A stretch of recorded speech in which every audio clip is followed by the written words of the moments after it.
So just to preface, this question is a trap.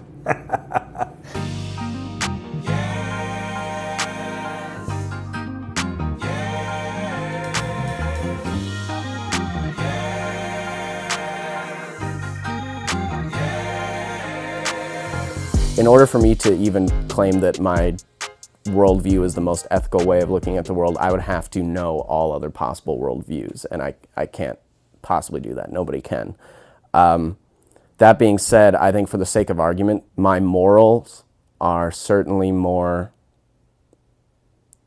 acceptable. I would say I have a much better moralistic nature than what even the Christian Bible would kind of want its followers to have. The idea of appealing to an authority for the reasons why you do things, the reasons why you believe things, the reasons why you say certain things, is more of a cop-out than, I have, as an atheist, no real authority to point to other than my own intellect and my own logic. And I think, most importantly on this question, that whether you're religious or not, we all kind of decide our morals in the same way. The reason why most Christians don't stone people for wearing clothing of mixed fabrics is because that's utterly asinine. It's ridiculous. It does not create a social well-being amongst our species. So I think no matter what kind of anyone wants to say on this question, I think there's evidence to be had that we all use sort of the same moral process to create our beliefs and to inform our opinions. And I would say that's the most important part of this question.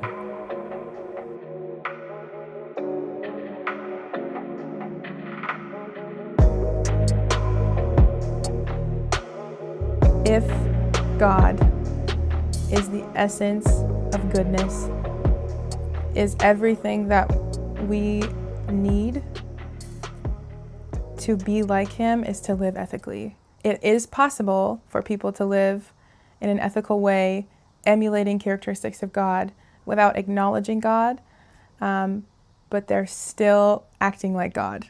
And so I think, yes, to be a Christian is a high calling and is moving towards what would be considered ethical living by most people. But what do I know? You know what I mean?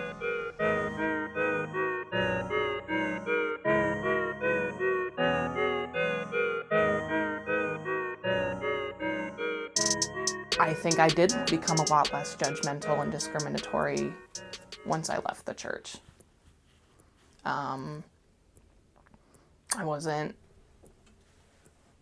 I just kind of started to see people for who they were and not what that they believe or how they live their life.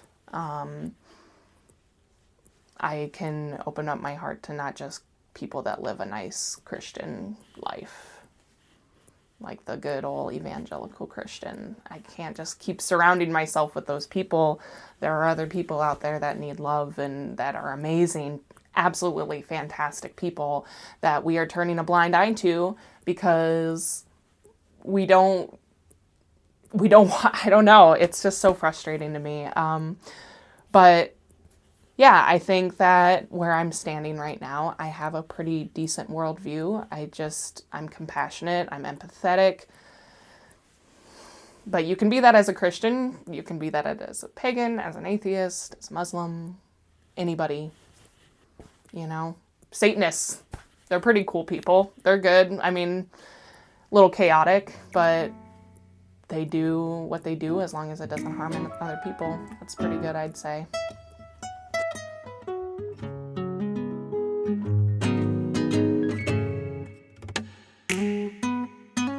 What Jesus represented in the message and the life that he lived, I do believe they're the most ethical way to think about the world, mostly because what he stood for above all was love.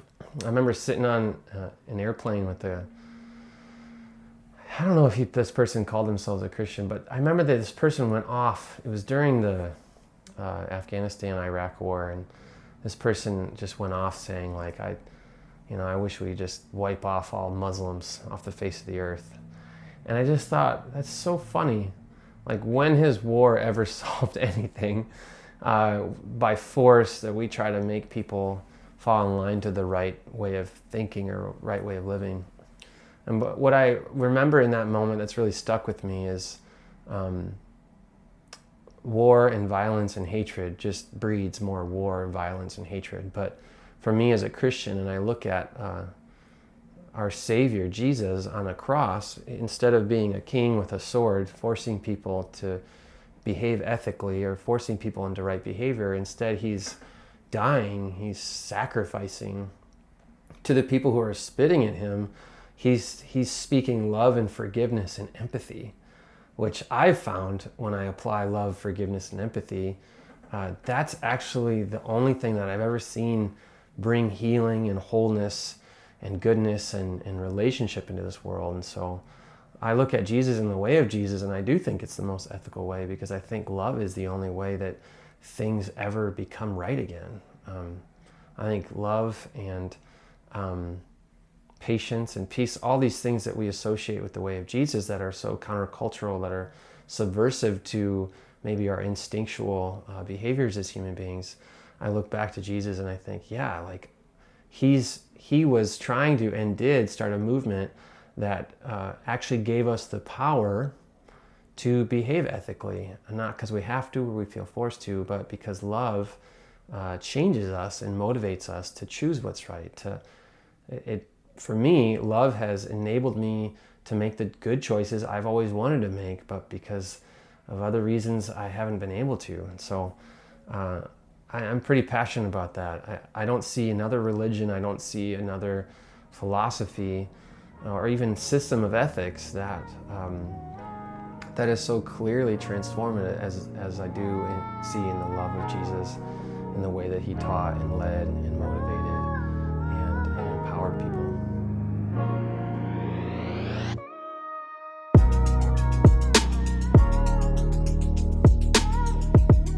If I could summarize what I do believe into a nice, quick little sentence, it would probably be that people are more important than beliefs. And what I mean by that is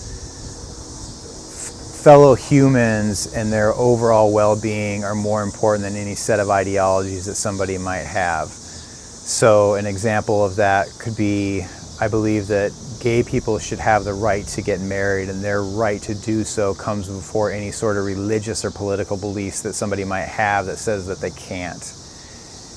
And by putting the basic needs of humans above an ideology, I do think it's overall more moral. We've seen that throughout history, the idea of humanism, that idea that people's well-being is more important, has been the standard that has progressed us forward, whether it's been the rights of women, the rights of minorities, the rights of gay people. Humanism always comes out on the right side of history with that, with religions tending to fall by the wayside. And so if history's taught me anything, it's that the idea of a society based on the common good of all human beings is going to trump that of one based on either a religious or political ideology. Another thing I'd say to that I kind of briefly touched on is one of the things that's always bothered me about religion is there seemed to not be a lot of focus on what good we're doing for the planet as a whole. Environmentalism was definitely frowned upon when I was growing up. There was this idea that we were basically had dominion over the planet and could do with it what we would, whatever we wanted to. And I have a real issue with that. Science has taught me that we're just a part of the nature. We're not better than nature. We're not set apart from it, but we're a part of it. And as such, it's our responsibility to be good, to take care of the planet that we live in, because we can't just screw it up. The planet would be just fine without us, but we can't survive without having a good, healthy ecosystem around us. And so that's a certain way that I really feel that I feel that most religion has really failed in that regard, but I feel a more secular humanist view is much more ethical in that regard to taking care of the planet, being concerned about pollution, global warming, things of that nature.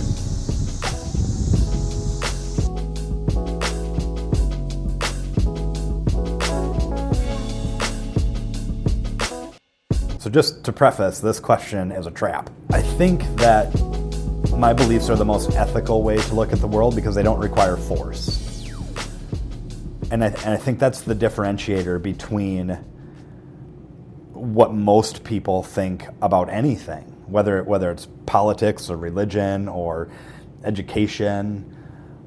Typically, everybody looks at society and says, well, for the good of society, we should do X or Y. And that's all fine and good. They might be moral and ethical ways to go about things.